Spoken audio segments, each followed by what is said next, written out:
चला जाऊ दे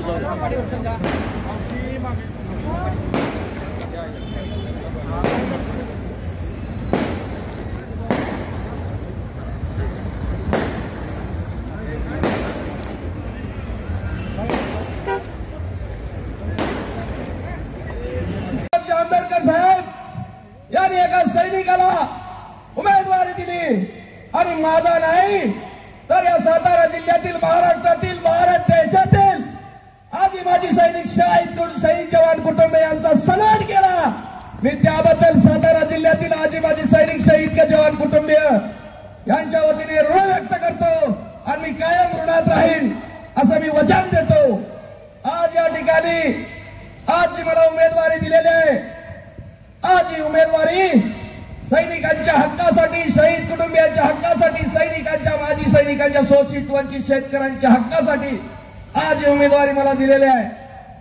मी व्यासपीठावरून एवढं सांगेन की जे 5 वर्ष मी मला जी धुरा या सातारा जिल्ह्याची दिली ते आदरणीय माजी खासदार ब्रिगेडियर सुधीर सावंत साहेब आणि आज राज्य बसलेले महाराष्ट्राचे महासचिव आदरणीय निंबाळकर साहेब, ही जबाबदारी दिली असताना या सातारा जिल्ह्यामध्ये 5 वर्ष पायाला भिंगरी लावून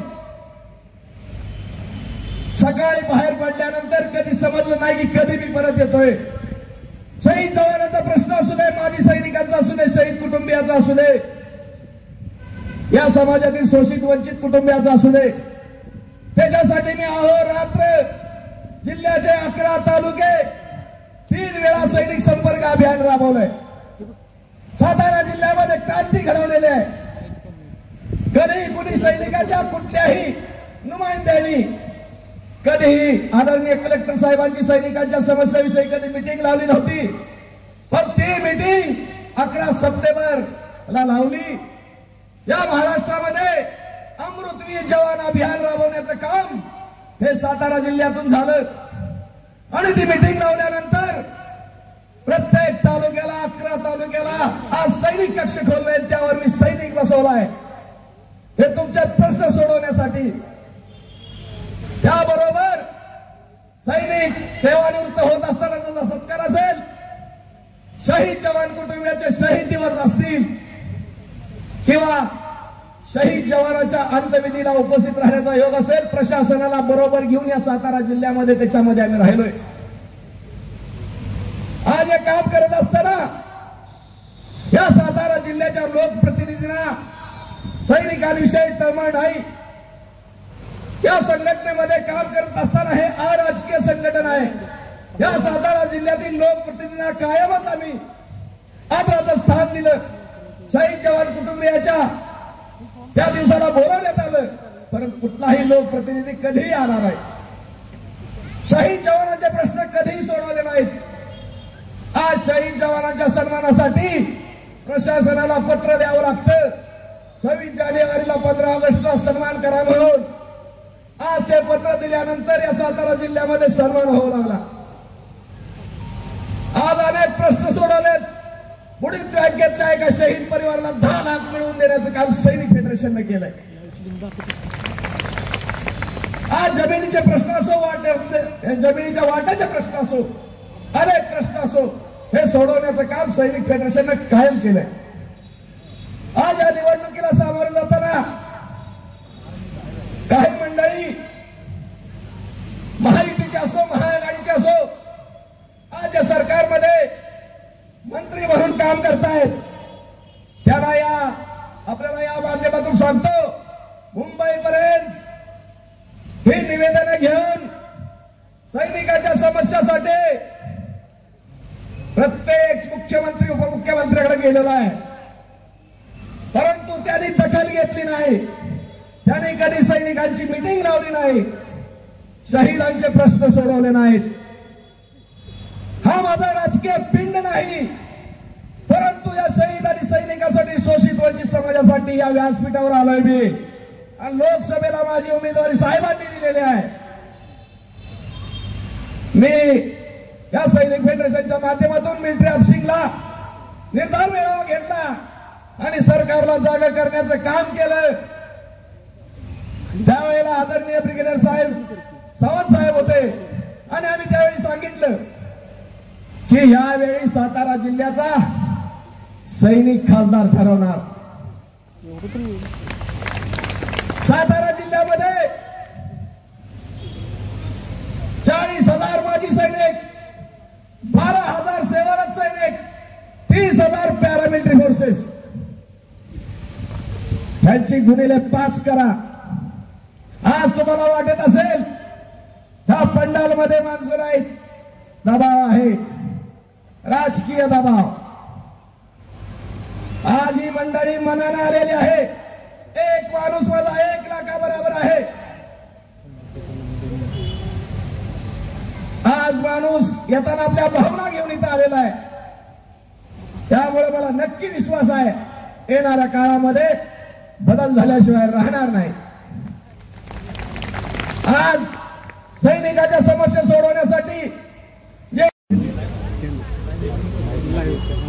यांच्या प्रचाराच्या निमित्ताने मी आपल्या समोर या ठिकाणी उभा आहे।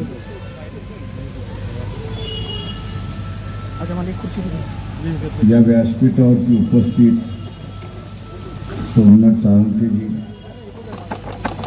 डॉक्टर क्रांतिताई, इम्तियाज नदाफ,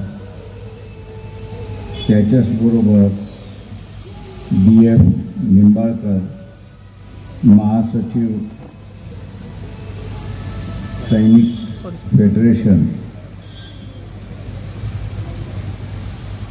सातारा जिल्ह्याचे असणारे अध्यक्ष बालकृष्ण देसाई, महासचिव गाडेजी, सातारा जिल्हा बीसीजी तुषार बेले, कोरवडेजी, भारतीय बौद्ध महासभा, चंद्रकांत खंडाई, सिद्धार्थ खरात, ॲडव्होकेट सागरे, भीमराव घोरपडे आणि उपस्थित सर्व बंधूंनो, भगिनींनो, बालमित्रांनो,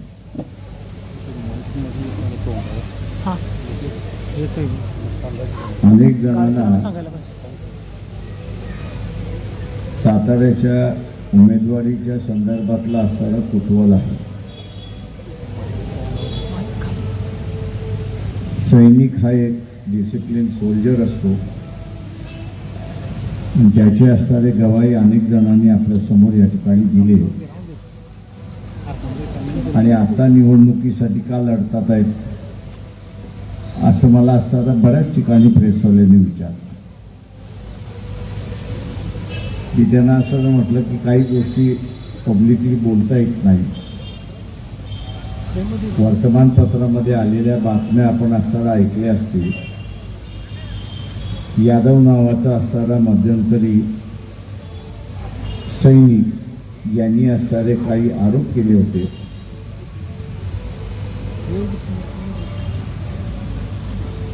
आणि त्या आरोपामध्ये तथ्य होतं असं नाही, परंतु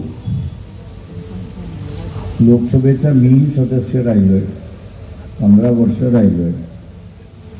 सरकार जे सांगतं तेच आम्हाला असताना कळतं, आतमध्ये काय चाललंय त्याची असणारी माहिती नाही। आणि म्हणून एखाद्या सैनिक हा त्या पार्लमेंटमध्ये असला पाहिजे या दृष्टीने असणारा प्रयत्न आहे।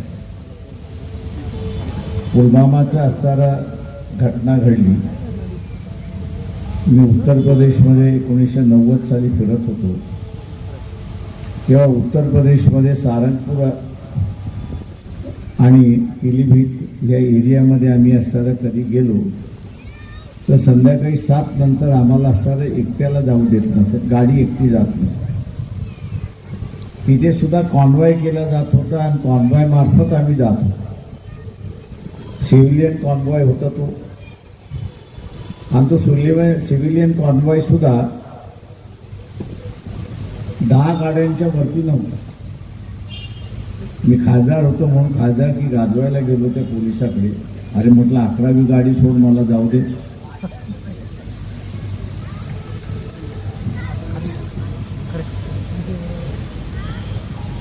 अकरावी गाडी आहे माझी, तू 11वी गाडी सोड। तो म्हटलं साहेब तुम्ही खासदार असाल कोणी असाल, माझ्या नियमाप्रमाणे 10 गाड्या सोडायच्या असतात. पुढे एक पोलिसाची गाडी, पाठी एक पोलिसाची गाडी, त्याच्यावरती मला सोडण्याचा अधिकार नाही आणि नियम मोडण्याचा सुद्धा मला अधिकार. तेव्हा पोलिसांच्या ह्याच्यामध्ये सुद्धा असताना मी त्याला असताना विचारलं 10 गाड्या का? तर तो असं म्हणाला की उद्या समजा हमला झाला तर पाठीमागच्या गाडीला आणि पुढच्या गाडीला प्रोटेक्शन देण्यात यावं, मोठ्या रेंजमध्ये असल्या पाहिजेत, हे तुम्हाला त्या ठिकाणी समजावून सांगत होतो. तर म्हटलं रेंजच्या बाहेर गेला तर म्हटलं कोणाला तरी मारणार आहेत आणि म्हणून असताना नियम काढण्यात आलेले आहेत की 10 गाड्यांच्या वरती असू नये. आजही आपण बघत असाल की पुलवामाच्या संदर्भातली असलेली चर्चा आजही चाललेली आहे की तिथे 80 गाड्यांचा असणारा कॉन्वॉय हा कधी जातो का? त्या ठिकाणी मी जे काही नियम वाचलेले आहेत, सगळे वाचलेले आहेत, 80 गाड्यांचा असणारा कधीही कॉन्वॉय त्या ठिकाणी जात नाही आणि तोही नियम त्या ठिकाणी मोडला अशी असणारी परिस्थिती आहे. सैनिकांच्या संदर्भात म्हटलं, प्रेसवाल्यानं म्हटलं की आम्हाला हात बांधून त्याला होय म्हणावं लागतं. ते त्याच्या उपयोगात आहे की नाही आहे हे आम्हाला कळायला मार्ग नाही. पण सैनिकासाठी आहे, मिलिटरीसाठी आहे, पण ते उपयोगी आहे की नाही याचं असणारं कळत नाही अशी असणारी परिस्थिती आहे. कारगिलचं ज्यावेळेस झालं त्यावेळेस असणारा जॉर्ज फर्नांडिस हे डिफेन्स मंत्री, तेव्हा त्यांनी असणारे एका अधिकाऱ्याला सांगितले की तुझी बदली मी कारगिलला. तो म्हटला मी सिव्हिलियन आहे. हो, तो म्हटला सिव्हिलियनला कळलं पाहिजे की आर्मीचे काही त्रास आहेत आणि म्हणून तुम्ही असणारं बघितलं पाहिजे. मी जॉर्ज फर्नांडिसला विचारला तू सिव्हिलियन आहे, तू काय मदत झाली तिथे? तो म्हटलं ह्याला कळलं पाहिजे की त्याची काही गरज आहे आणि त्याची गरज लक्षात घेऊन त्यांनी असणारं वागलं पाहिजे. तो वागला नाही म्हणून असणारी परिस्थिती आहे. मी असं म्हणेन की प्रशांत कदमाच्या निमित्ताने माझ्यासारखे अनेक पार्लमेंटचे सदस्य आहेत की ज्यांना फार काही माहिती नसते. IQ माहिती असते तेवढी माहिती असते आणि त्याच्यामुळे न्याय अन्याय हा कळतच नाही अशी असणारी परिस्थिती आहे. त्याच्यामुळे एखादा कोणतरी त्या सभागृहामध्ये असेल तर तो त्या सभागृहाला व्यवस्थितरित्याने समजावून सांगू शकतो. ज्याला ब्रीफिंग आपण म्हणतो तो ब्रीफिंग त्या ठिकाणी असणारं करू शकतो आणि जी काही सुधारणा करण्याची भाग आहे तो त्याच्यातला आहे. मला जुने सैनिक जे भेटतात ते असणारे म्हणतात की ब्रिटिशांच्या काळची जी डिसिप्लिन होती ती आत्ताच्या काळात नाही असं दिसतंय. आम्हाला काही कळायला मार्ग नसतो, आम्ही त्याच्या पुढे मान हलवतो, त्याच्या पलीकडे काहीच होत नाही आणि म्हणून येणाऱ्या काळामध्ये धोके हे असणारे प्रचंड मोठ्या प्रमाणात वाढणार आहे आणि अशा असणाऱ्या कालावधीमध्ये ऑफिसर्स आणि सोल्जर याच्यामधलं एक जिव्हाळ्याचं नातं असलं पाहिजे अशी असणारी परिस्थिती आहे. ते हळूहळू कुठेतरी असणाऱ्या जिव्हाळ्याच्या नात्याला तडा जातो असं मला अनेक जण त्या ठिकाणी सांगतात. हा तडा का जातोय कळायला मार्ग नाही. युनिट हे म्हटलं तर एका प्रकारचं असणारं घर असतं, सगळं असतं, पण त्याच्यामध्ये जर जिव्हाळा राहिला नाही तर मी असणारं मानतात की त्याचा असणारा इफेक्टिव्हनेस जे आहे तो कमी होतो आणि म्हणून माझं आव्हान आहे या ठिकाणी की आपण गावोगाव जाऊन, मला सातारा जिल्ह्यामधला परिस्थिती माहिती आहे, दबावाची परिस्थिती आहे, भीतीची परिस्थिती आहे, मारामारीची परिस्थिती आहे, ठोकण्याची परिस्थिती आहे. मतदान तुम्ही कोणाला देता हे कधीच कोणाला कळत. त्याच्यामुळे सायलेंट रेव्होल्युशन ज्याला आपण म्हणतो, शांतीपूर्वक बदल आपण ज्याला म्हणतो, हा शांतीपूर्वक बदल आपण मताच्या रूपाने करावा अशी माझी आपल्या सगळ्यांना असणारं नम्र विनंती आहे. मित्रो, सध्याचं सरकार सुद्धा मी असं म्हणेन की जुमलेबाजीचं सरकार, त्याच्या पलीकडे काही नाही. पहिल्यांदा 15 लाखाचा जुमला आला. लोकांना वाटलं 15 लाख मिळतील, आपला सारा गरिबी दूर होईल. 15 लाख मिळालं नाही. नंतर सांगितलं की आम्ही असणारा 2 कोटी नोकऱ्या दरवर्षी निर्माण करू. त्याच्याऐवजी आपल्याला दिसतंय की दरवर्षी 12 लाख नोकऱ्या कमी झाल्या अशी परिस्थिती आहे. तिथेही हे सरकार असताना फेल्युअर आहे. तिसरं आपण बघत असाल की सोल्जर असल्यामुळे अधिक आपल्याला माहिती आहे की राष्ट्र देशाशी असताना आपला संबंध चांगला असला पाहिजे किंवा काही देशाची आपला असताना संबंध चांगला असला पाहिजे. मालदीव सारखं असताना छोटं बेट की ज्यांनी जिथे आपले असणारे आर्मी आहे, नेव्ही आहे, एअरफोर्स आहे, सगळं आहे. एका कुठल्या तरी मंत्र्याने नरेंद्र मोदीच्या संदर्भात वेडवाकडं लिहिलं. आपण असं बघत असाल की पंतप्रधानाचा इगो दुखवला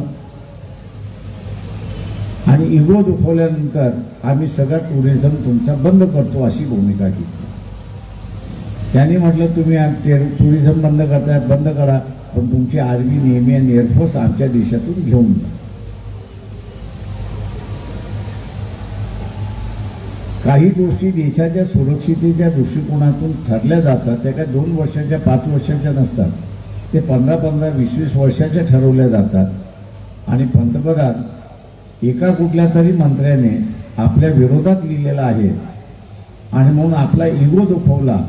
या कारणास्तव त्या देशालाच असताना ब्लॅकलिस्ट करणार असेल तर मी असं म्हणेन की आपले असणारे संबंध बिघडत चाललेत अशी असणारी परिस्थिती आहे. देश मोठा की इगो मोठा? माझ्या दृष्टीने असणारा देश मोठा असतो, आपला इगो लहान असतो. पण हा पंतप्रधान आपण बघत असाल की आपला इगो पहिला ठेवतो आणि देशाला पाठीमागे ठेवतो अशी असणारी परिस्थिती आहे. जेव्हा अशा असणाऱ्या पंतप्रधानाला, अशा असणाऱ्या व्यक्तीला पुन्हा पंतप्रधान करावं आणि देशाला असणारा खाईत घालावं अशी असणारी परिस्थिती नाही. जे काम आर्मीने नॉर्थ ईस्टमध्ये केलेलं आहे, जे तिथे राहिलेले त्यांना माहिती आहे. एका बाजूला नागालँडचा फोर्स, दुसऱ्या बाजूला असणारा कुकीज, तिसऱ्या बाजूला असणारा आसाम. या सगळ्या ह्याच्यामध्ये की आम्हाला असताना वेगळं व्हायचं, आम्हाला तुमच्याबरोबर राहायचं नाही, ह्या सगळ्या भावना आहे. 30 वर्ष, 40 वर्ष, 50 वर्ष आर्मी तिथे राहिली. आर्मीने मैत्रीचे संबंध जुळले, त्यांची भावना पूर्णपणे बदलली, पूर्णपणे त्यांची भावना बदलली आणि आज ती असं म्हणतात की आम्हाला भारताबरोबर आहे. म्हणजे जे विरोधात होते त्या सगळ्या माणसांना भारताबरोबर जोडण्याचं असणारं काम हे आर्मीने केलं अशी असणारी परिस्थिती आहे. आणि जे मागच्या 4-5 महिन्यामध्ये मणिपूरमध्ये घडलं ते पुन्हा जुळलेली म्हणणं दुभगली अशी असणारी परिस्थिती. ती म्हणा पुन्हा दुभगली आणि आपण त्यांना असणारं संरक्षण देऊ शकलो, त्यांना आपण असं संरक्षण देऊ शकलो नाही. 80 दिवस तिथे असणारा त्या मैती म्हणून असणारा आसाममधली जी समाज आहे तो आणि कुकी म्हणून असणारा मणिपूरमधला जो आहे ज्याच्यामधला 80 दिवस युद्ध चाललं, अक्षरशः युद्ध चाललं. तिथले जे काही कमांडर होते ते म्हणत होते की आम्ही जे जुळून आणलं होतं, जे ट्राईब एकमेकाला असताना भेटायला तयार नव्हते, एकमेकाचं वर्चस्वाच्या भानगडीत होते, त्यांना आम्ही असताना एकत्र आणण्याचं भानगड, एकत्र बसण्याचं केलं, एकत्र राहण्याचं केलं, एकमेकाला स्वीकारायचं केलं आणि ते एकमेकाला स्वीकारून आनंदित राहत होते. त्याला असणारा जर कोणी बिघडवला असेल, त्याला कोणी असणारं बिघडवलं असेल तर या पंतप्रधानांनी बिघडवलं हे आपण असणारं लक्षात घ्या. ताबडतोब असणारा कारवाई झाली असती, ताबडतोब कारवाई झाली असती तर आपल्याला छाटलेली मुंडकं आणि नग्न महिला या रस्त्यावरती दिसल्या नसत्या अशी असणारी परिस्थिती. ज्या पंतप्रधानाला माणसांबद्दल जिव्हाळा नाही, ज्या पंतप्रधानाला माणसांबद्दल जिव्हाळा नाही, त्याला पंतप्रधान करणं हा आपला गुन्हा आहे हे आपण असणारं लक्षात घ्या. कारण का पंतप्रधानाचं कार्यालय हे मानवतेचं कार्यालय आहे.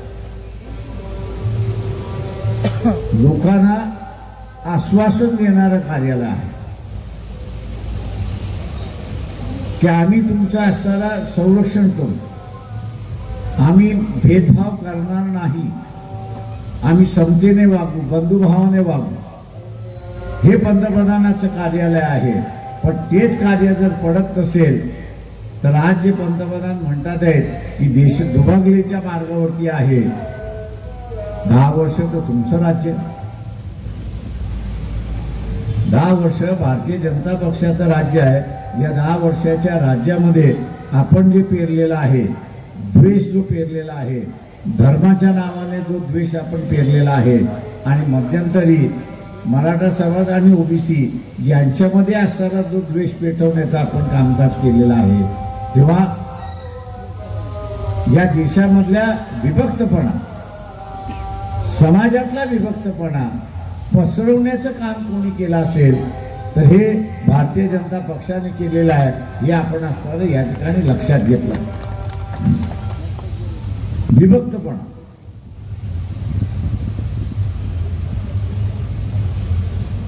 कदाचित वंचित बहुजन आघाडी ओबीसीच्या आणि मराठा आरक्षणाच्या मध्यस्थी पडली नसती, सामंजस्य भूमिका घेतली नसती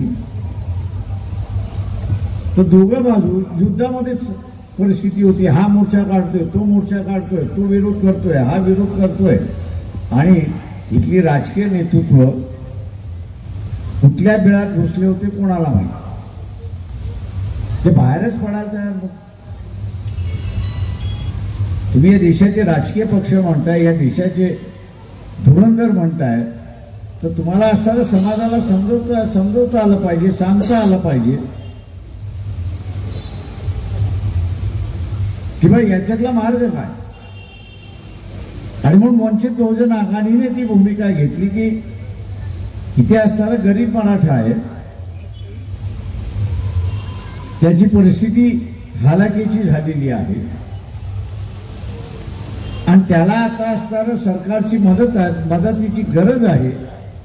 अशा असणाऱ्या सरकारच्या मदतीच्या वेळेस सरकार त्याच्या बाजूने उभं राहणार नसेल तर हा अजून खालवलेला जाईल आणि मग कुठल्या मार्गाला जाईल हे आपल्याला सांगता येईल. आणि म्हणून आम्ही भूमिका घेतली की ओबीसीचं आरक्षणाचं ताट वेगळं असलं पाहिजे आणि हा जो गरीब मराठा आहे या गरीब मराठ्याचं आरक्षणाचं ताट हे वेगळं असलं पाहिजे. ते आता कुठेतरी निर्माण होताना आपल्याला दिसतंय, पण स्थिर स्थावर आहे असं मी त्या ठिकाणी मानत नाही. आणि म्हणून मित्रो, की ज्यांना समाजामधल्या भांडणांमध्ये मार्ग काढता येत नाही, उद्या ते राज्य काय करणार, बघायची भूमिका, पेटवण्याची भूमिका, लढवण्याची भूमिका, एकमेकांना भिडवण्याची भूमिका, आणि त्यातून निर्माण होणार काय तर दंगली निर्माण होणार. आणि दंगली निर्माण झाल्या तर आपण असणारा बघतो की सगळ्याच ठिकाणी उद्ध्वस्तपणा येतो अशी असणारी परिस्थिती आहे. ज्या भारतीय जनता पक्षाचा असणारं पूर्ण राजकारण हे द्वेषावरती आहे. आपण बघत असाल की 10 वर्षाच्या कालावधीमध्ये त्यांनी एकही मुस्लिम समाजाचा असणारा उमेदवार म्हणून दिलेला नाही. आम्ही असं विचारतो की 15% या देशामधला मुसलमान, फाळणीच्या वेळी ज्याला जायचं होतं तो गेला, ज्याला राहायचं होतं तो इथे राहिलेला. तुम्ही हे द्वेषाचं राजकारण किती दिवस करणार? आणि हळूहळू असं दिसतंय की काँग्रेस सुद्धा त्याच पावलावरती पाऊल त्या ठिकाणी ठेवायला लागलेली आहे. आणि मुस्लिम समुदाय असेल किंवा जैन समुदाय असेल, ज्याला उमेदवारी द्यायची नाही, ही भारतीय जनता पक्षाची जी भूमिका आहे तीच भूमिका आता काँग्रेस घेते अशी असणारी परिस्थिती. आम्ही वंचितांचं राजकारण करतो, उपेक्षितांचं राजकारण करतो, समाजामध्ये बाहेर टाकलेल्या माणसांचं राजकारण करतोय. आणि म्हणून आम्ही असताना ज्यावेळेस पंतप्रधान बोलायला लागले की इथं काँग्रेसवाल्यांनी मुस्लिम लीग आणि फाळणी, त्यांचा इशारा मुसलमानांकडे. आणि म्हणून मुंबईसारख्या शहरामध्ये मोदीला उत्तर द्यायचं असेल तर आपण असणारा 3 मुस्लिम उमेदवार ते मुंबईच्या 6 पैकी जागेवरती दिलं. त्याचं एकमेव कारण की इथला असणारा समाजातला सामंजस्य हा एक भाग. आणि दुसऱ्या बाजूला आपण समाजाचा हिस्सा आहोत, अजून बाहेर फेकला गेलेलो नाही, हा दाखवण्याचा भाग आहे त्याच्यातला. उद्या निवडून कोण येईल हा वेगळा भाग. पण राजकीय पक्षाच्या हातामध्ये काही आहे, तर राजकीय पक्षाच्या हातामध्ये आहे की आम्ही सर्वांना घेऊन चाललेलो आहोत. आणि सर्वांना घेऊन चालत असताना आपण उमेदवारीच्या माध्यमातून त्या ठिकाणी दाखवू शकतो. आपण उमेदवारीच्या माध्यमातून त्या ठिकाणी दाखवू शकतो की आम्ही सर्वांनाच घेऊन चाललेलो आहोत, कोणाला एकाला घेऊन चाललेलो नाही. शेवटी मताच्या स्वरूपामध्ये निवडून येतो तेव्हा त्या उमेदवाराच्या संदर्भात लोकांचं काय मत आहे हे आपण तिथे मांडू शकत नाही. लोक ज्याला निवडून देतात तो आपला प्रतिनिधी होतो, अशी असणारी परिस्थिती आहे. आणि म्हणून मी आपल्याला एक आवाहन करतो या ठिकाणी, या सरकारच्या विरोधात अनेक गोष्टी आपल्याला बोलता येईल. सगळ्यात महत्वाचं म्हणजे आर्थिक दृष्टिकोनातून हे सरकार, किंवा मी असं म्हणेन की देश हा अत्यंत मजबूत होता, त्याला खोकला करण्याचं कामकाज या राजवटीने केलेलं आहे हे आपण लक्षात.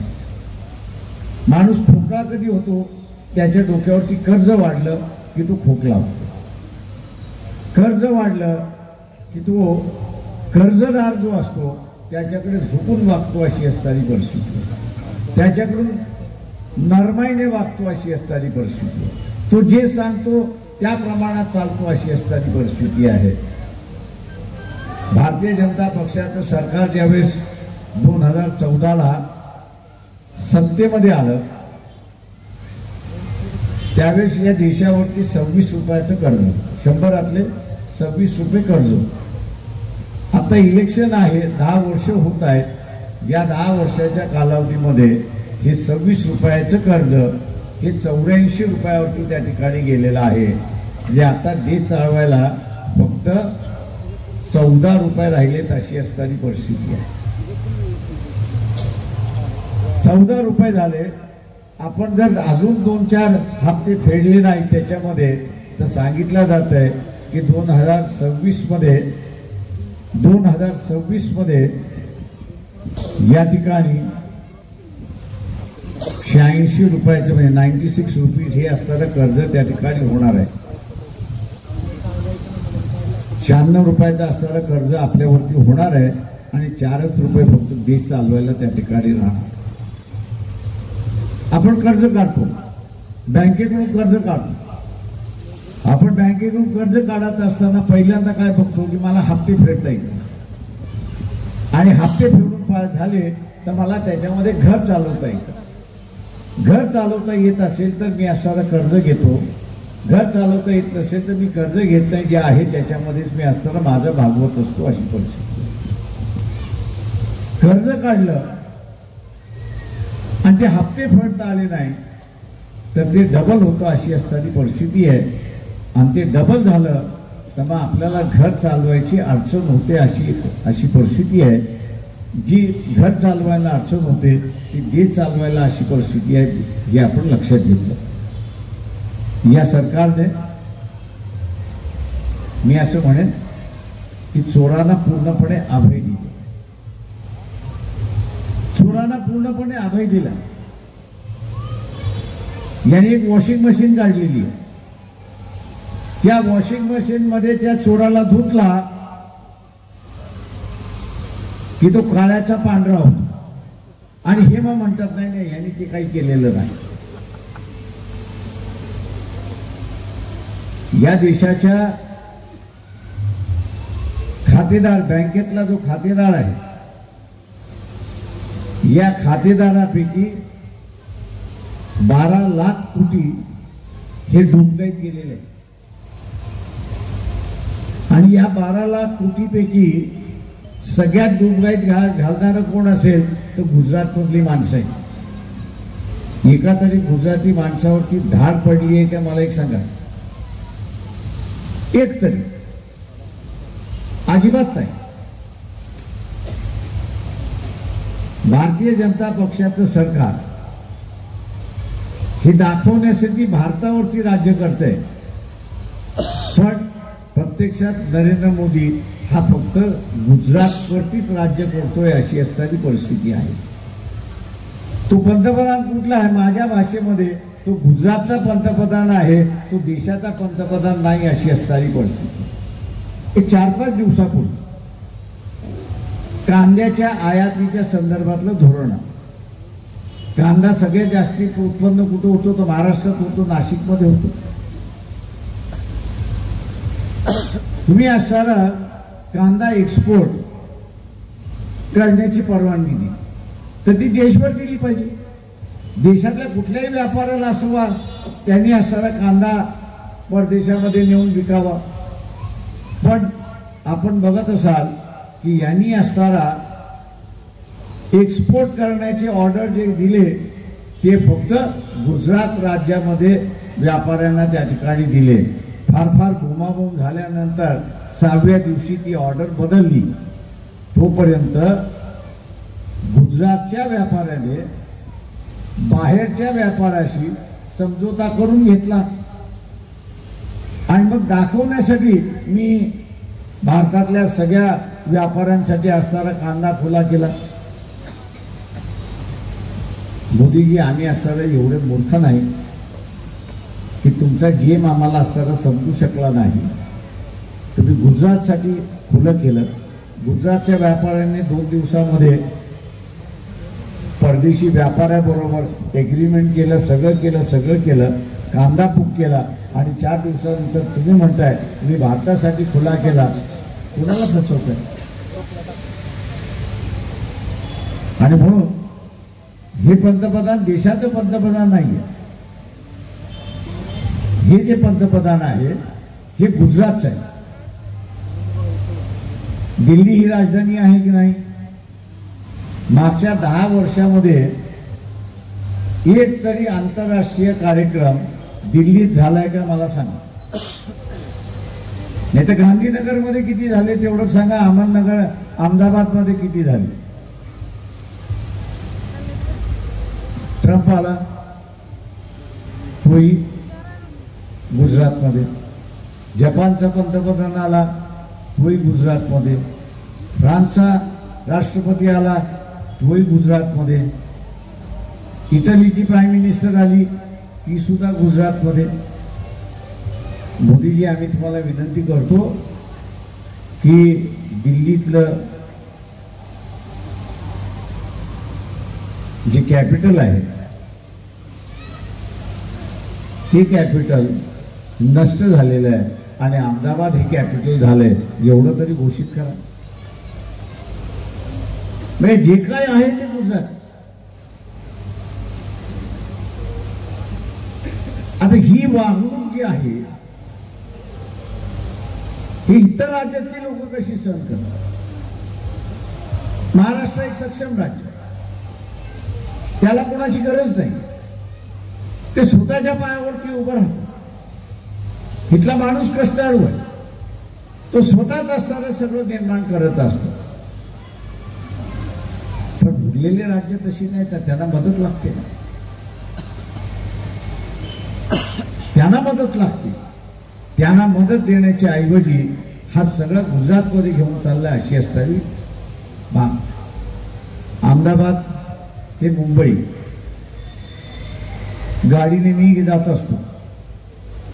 4.5 तासात मी पोचतो. गाडी, रस्ता फार चांगला आहे, हायवे आहे, 6 लेन हायवे आहे, त्याच्यामुळे 4.5 तासामध्ये आपण पोचतो.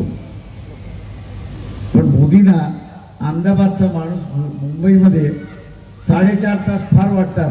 तो असताना 50 मिनिटामध्ये आला पाहिजे, आणि 50 मिनिटामध्ये आला पाहिजे म्हणून त्यांनी असताना बुलेट ट्रेन, आणि त्या बुलेट ट्रेन उभी करण्याची किंमत किती, तर 1 लाख कोटी. त्या फक्त 400 किलोमीटरसाठी. अनेक जणांनी सांगितलं एक स्पेशल ट्रेन मुंबई आणि अहमदाबाद चालवली, ती सुद्धा 2.5 तासात जाईल. नॉन स्टॉप चालवली, ती सुद्धा जाईल. हा जो 1 लाख कोटीचा असताना कर्ज आपण करताय, ते उरलेल्या रेल्वे स्टेशन आणि उरलेल्या ठिकाणी रेल्वे पाहिजे, त्या ठिकाणी आपण असताना बांधा. पण मोदी हे के खोल गुजरातचा असताना पंतप्रधान गुजरात मधल्या लोकांना मी अमुक केलंय तमुक केलंय सांगितलं पाहिजे, आणि म्हणून 1 लाख कोटीचं कर्ज काढलं आणि आपल्या डोक्यावरती बसवलंय, आणि म्हणून 26 रुपयाचं कर्ज हे असताना 96 रुपयावरती 2026ला चाललंय अशी असणारी परिस्थिती आहे. कशासाठी? तर एका माणसाच्या इगोसाठी अशी असणारी परिस्थिती, एका माणसाच्या इगोसाठी अशी असणारी परिस्थिती. नीरव मोदी कोण?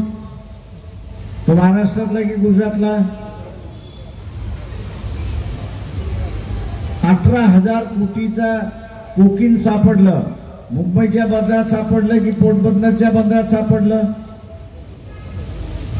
आता 18,000 कोटीचा असणारा कोकीन हे जर या देशामध्ये येत असेल तर नवीन पिढीचं काय? आणणारा कोण?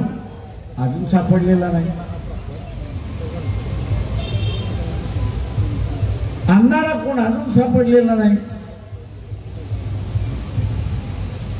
आणि हे सरकार माझ्या दृष्टीने असताना वसुलीचं सरकार. पंतप्रधानाचं कार्यालय हे मानवतेचं कार्यालय जे असलं पाहिजे, ते मानवतेचं कार्यालय राहिलं नाही, ते वसुलीचं कार्यालय झाले अशी असणारी परिस्थिती. मी का म्हणतोय तर राज्यसभेमध्ये 4 महिन्यापूर्वी एका प्रश्नाला उत्तर देण्यात आलं. तो प्रश्न असा होता की 2014 ते हा प्रश्न विचारेपर्यंत या देशामध्ये किती नागरिकांनी एक देश सोडला आणि त्याच्याच बरोबर नागरिकत्व सोडलं याची आकडेवारी घ्या.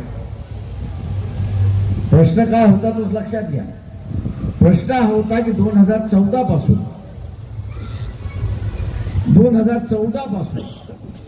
या देशामध्ये राहणाऱ्या लोकांनी नागरिकत्व सोडलंय का, आणि सोडलं असेल तर त्यांची संख्या किती आहे ते सांग. आणि सरकार उत्तर देत आहे की 17 लाख कुटुंब अशी आहेत, 17 लाख कुटुंब अशी आहेत की त्यांनी 2014 ते प्रश्न विचारेपर्यंत या देशाचं नागरिकत्व सोडलं आणि या देशालाही सोडलं अशी परिस्थिती. जे सरकार म्हणते की आम्ही हिंदू राष्ट्र करायला निघालो, हे 17 लाख गेलेले मुसलमान नाही आहेत, हे 17 लाख कुटुंब ख्रिश्चन नाही आहेत, हे 17 लाख कुटुंब सर्वच्या सर्व हिंदू आहेत आणि त्यांची मालमत्ता ही कमीत कमी 50 कोटी आहे अशी परिस्थिती. भारतीय जनता पक्षाला माझं आव्हान आहे की मी दिलेली आकडेवारी खोटी आहे सांगा, त्याच दिवशी तुम्हाला चॅलेंज देतो, या ठिकाणी तुम्ही या आणि तुम्हाला राज्यसभेचा प्रश्न क्रमांक नंबर कुठल्या दिवशी दिला, कुठल्या मंत्र्यांनी दिला, हेही मी आपल्याला असताना त्या ठिकाणी सांगतो. माझी आकडेवारी नाहीये, ही सरकारी आकडेवारी, राज्यसभेच्या रेकॉर्डवरती ठेवलेली ही आकडेवारी आहे. हे 17 लाख कुटुंब गेले का? त्याचं उत्तर तुम्ही अमित शहाची मुलाखत बघितली इलेक्ट्रोल बॉन्डच्या संदर्भात, तर तो असं म्हणतो की 20 लाख जमले. प्रत्यक्षात 20 लाख नाही, 12 लाख जमले. त्या 12 लाखापैकी 6 लाख बीजेपीच्या तिजोरीत गेले, अशी असताना परिस्थिती आहे. हे जे कुटुंब सोडून गेले त्यांना सातत्याने तगादा होता, एक तर बॉन्ड विकत घ्या आणि आम्हाला असताना मदत करा. ते म्हणत होते आम्ही असताना कायदेशीर जगतोय, सरकारचे जेवढे टॅक्सेस आहेत अमुक आहेत ते आम्ही सगळे भरतोय, आमच्याकडे जास्ती पैसा नाही, आम्ही बॉन्ड देऊ शकत नाही. तुम्ही बॉन्ड देऊ शकत नाही तर आम्ही तुमच्यावरती ईडीचा वापर करतो, इन्कम टॅक्सचा वापर करतो, सीबीआयचा वापर करतो. ही सगळी कुटुंब एक निष्ठावान होती, समाजामध्ये त्यांची असणारी इब्रत होती, समाज त्यांना असणारा मानत होता. आणि त्यांना असं वाटलं की यांना जर आपण पैसे दिले नाही, यांच्या वसुलीला जर आपण असणारा नाही तर देणार कुठून, हे आपल्यावरती धाडी घालतील आणि आपल्या इज्जतीचं खोबरं करतील. तेव्हा आपल्या बापदादाने कमवलेल्या इज्जतीचं खोबरं होऊ नये म्हणून ते असताना देश सोडून गेले, अशी असणारी. तुम्ही अशा सरकारला पुन्हा सत्तेवरती बसवणार? त्या 17 लाख कुटुंबाच्या पाळी आली, उद्या आपली पाळी असेल, उद्या आपली पाळी असेल. चुलीवरती जो भात आपण शिजायला ठेवलेला आहे त्याच्यामध्ये हात आपण घालत नाही, त्याच्यातलं एखादं 2 कण आपण घेतो, ते दाबून बघतोय की झालाय की न झालाय, दमलाय की न दमलाय आपण बघतो. तशाच रीतीने इथे असणारं या सरकारचे पावलं आपल्याला दिसायला लागलेली आहे. हे वसुलीचं सरकार आहे. याच्याच बरोबर असणारं निर्मला सीतारामन ज्या अर्थमंत्री आहेत, त्यांच्या यजमानांचा असणारा मी दाद देतो की त्यांनी एक 11 दिवसापूर्वी एक मुलाखत दिली. त्यांचं नाव आहे प्रभाकरण, हे त्यांचं नाव आहे. युट्यूबवरती आपण शोधलं तर त्यांची मुलाखत येईल. आणि त्यांनी इथल्या मतदारांना आगाह करण्याचा प्रयत्न केला की पुन्हा मोदींना आणि भारतीय जनता पक्षाला सत्ता देऊ नका, हे त्यांचं म्हणणं आहे. काय का तुम्ही सत्ता दिली तर लोकशाही संपली म्हणून एक लक्षात घ्या. पुढे जाऊन म्हणतो की संविधान संपलं म्हणून हे लक्षात घ्या. हुकुमशाह जन्माला आला हे आपण असं लक्षात. आणि त्याच्या पलीकडे जाऊन जो असं सांगतो की मुख्यमंत्र्यांच्या कालावधीमध्ये जे गोधरा झालं आणि पंतप्रधानाच्या कालावधीमध्ये जे मणिपूर झालं, हे भारताच्या गल्ली गल्लीमध्ये झाल्याशिवाय राहणार नाही, हा त्यांनी इशारा त्या ठिकाणी. हा इशारा कोण देतोय? तर अर्थमंत्र्यांचे पती हे देतात. एका प्रकारचं सरकार मधलाच माणूस आपल्याला असा आधार होत नाही. मी काँग्रेसवाल्याला आवाहन करतो की तुम्ही एवढं घाबरताय.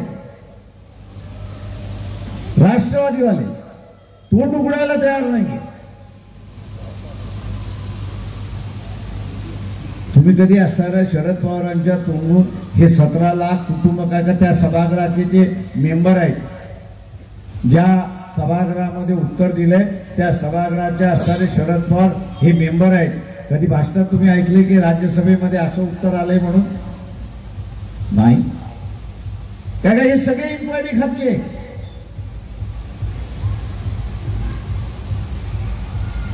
हे इन्क्वायरी खालचे. हे मिलीजुली सांगितलं चाललेलं आहे. मी तुझी पाठ खाजवत नाही, तू माझी पाठ खाजवू नको, तू बी चूप मैं बी चूप, प्रोफेसर गपचूप अशी असणारी परिस्थिती आहे. आणि फरक कोणाला पडणार आहे? हा आपल्याला पडणार आहे, हे लक्षात घ्या. आणि तुमचे दागी आहे. राष्ट्रवादीच्या उमेदवारासंदर्भात बोलत नाही, त्याचं असणारं प्रकरण आपल्या सगळ्यांना त्या ठिकाणी कळलेलं आहे. उद्याच्या या दागी माणसाला तुम्ही सत्तेवरती पाठवल्यानंतर तो तुमची बाजू मांडणार आहे की सत्ताधाऱ्यांचे पाय चालत बसणार आहे, याचा तुम्ही असणारं त्या ठिकाणी ठरवता. आणि म्हणून उद्याचा प्रतिनिधी हा आपला कुणाचा बगल बच्चा होणार नाही याची दक्षता आपण त्या ठिकाणी घेतली पाहिजे. उद्याचा आपला प्रतिनिधी कोणाचा बगल बच्चा होणार नाही, तो त्याचाच मालक राहील, हे आपण असणारं त्या ठिकाणी लक्षात गेलं पाहिजे. आणि म्हणून माझा आव्हान आपल्या सगळ्यांना आहे, आणि म्हणून माझं आव्हान आपल्या सगळ्यांना या ठिकाणी आहे की आपला प्रतिनिधी हा सच्चा प्रतिनिधी असेल. तुम्ही कुठल्याही कारखानदाराकडे पैसे मागायला जात नाही, मी कुठल्याही कारखानदाराकडे पैसे मागायला जात नाही, कुठल्याही माणसाकडे पैसे मागायला जात नाही, पण मतदाराकडे पैसे मागायला मी निश्चितपणे जात असतो. मी मतदाराकडे नेहमीच जात असतो. 40 वर्ष झाली माझी पहिली निवडणूक सुद्धा वर्गणीतून केली, कालची सुद्धा निवडणूक ही मी वर्गणीतूनच केली. ही तर प्रथा पडली पाहिजे. मी निवडून गेलेलो, माझी बांधिलकी कोणाशी असली, माझी बांधिलकी कोणाशी असली पाहिजे? मतदाराशी असली पाहिजे की ज्यांनी माझ्या इलेक्शनला पैसे लावले त्याच्याशी असली पाहिजे? कोणाशी असली पाहिजे? मतदाराची असली पाहिजे. तर मग मतदाराने त्याला जो उमेदवार पाहिजे त्याच्या निवडणुकीसाठी फंड सुद्धा जमा केला पाहिजे, हे लक्षात. काही जण देतात, काही जण शिव्या देतात. म्हटलं जे शिव्या दिले तेही लखलात, ज्यांनी दिला तोही लखलात. मी उद्या त्या कारखानदाराचे पैसे घेऊन आपल्या इथे आलो तर तो कारखानदार मला तुमच्याशी इमानदार राहू देणार नाही, तर तो म्हणणार आहे प्रकाशराव तुमच्या इलेक्शनचा खर्च मी केलेला आहे, त्याच्यामुळे तुमची इमानदारी ही माझ्याकडे पाहिजे. मतदार असताना हवेवरती गेला, मतदार हा हवेवरती गेला. इथे लोकशाही आपल्याला जर जमिनीतला पायाभूत म्हणून आपल्याला करायचं असेल तर आपण सुद्धा जो उमेदवार आपल्याला पाहिजे त्या उमेदवाराच्या अकाउंटमध्ये पैसे आपणच टाकले पाहिजे, हे लक्षात घ्या. नाही तर असणारा उमेदवार आपण निश्चितपणे निवडून देऊ, पण तो आपल्याशी इमानदार राहणार नाही. तो ज्याने पैसे लावले त्याच्याशी इमानदार आहे, त्याशी असताना परिस्थिती. मित्रो, माझ्या माहितीप्रमाणे 10 वर्षापूर्वी निर्णय झाला की इथेनॉल हे 20% पेट्रोल आणि डिझेलमध्ये मिक्स करता येतं, काही परिणाम होतात. तो निर्णय ह्याच्यासाठी घेण्यात आला की जो ऊसाचा शेतकरी आहे त्याची जी FRS असते तिला कुठेतरी आपल्याला वाढवता, तिला कुठेतरी वाढवता. इचलकरंजीच्या जाहीर सभेमध्ये आम्ही म्हटलं की तुम्ही आम्हाला असणारं निवडून द्या. पश्चिम महाराष्ट्रामध्ये जे उमेदवार आम्ही उभे करू त्यांना आपण निवडून घ्या. आम्ही असणारा इथेनॉलचा निर्णय हात लावून घेऊ आणि अंमल करू त्याच्यामध्ये. आता असणारा निर्णय आला पण अंमलबजावणी आलेली. उद्याची ही अंमलबजावणी करा. उद्याची ही अंमलबजावणी झाली तर ऊसाला 100 रुपये अधिक टनामागे मिळतील, हे आपण असणारा लक्षात घ्या. आता ज्यांना ऊसामागे 100 रुपये टनामागे जास्ती पाहिजेत त्यांनी असणारं प्रशांत कदम ह्यांना असणारं मतदान करावं आणि आपली आर्थिक परिस्थिती भक्कम करावी, हे मी आपल्या सगळ्यांना असणारं विनंती करतो. आणि म्हणून पुन्हा एकदा आपल्या सगळ्यांना आवाहन करतो की प्रशांत कदम यांची निशाणी प्रेशर कुकर आहे. तुमच्यावरती प्रेशर येण्यापेक्षा इतरांवरती आपण प्रेशर टाका आणि प्रेशर कुकरला मतदान करून घ्या हे आव्हान मी आपल्या सगळ्यांना या ठिकाणी करतो. आपण सगळ्यांनी शांततेने ऐकलं त्याबद्दल मी आपला आभारी मानतो आणि आपली रजा घेतो.